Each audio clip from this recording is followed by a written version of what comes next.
पुण्यश्लोक अहिल्यादेवी होळकर शेतकरी कर्जमाफी योजना मी आज जाहीर करत आहे।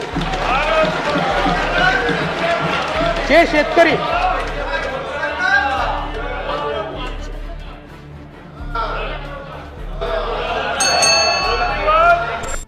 महत्वाचा विषय पाणी पिऊन घेतो। पाणी कुठे ठेवलं माझं?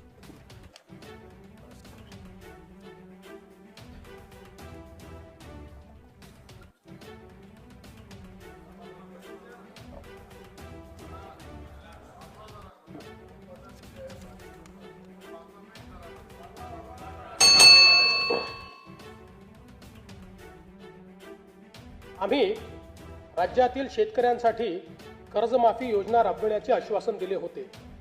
त्याकरिता समिती गठीत केली आहे। राज्यातील 30 सप्टेंबर 2025 रोजी पीक कर्ज थकीत असणाऱ्या पात्र शेतकऱ्यांना 2 लाख रुपयापर्यंत कर्जमाफी देणारी पुण्यश्लोक अहिल्यादेवी होळकर शेतकरी कर्जमाफी योजना मी आज जाहीर करीत आहे।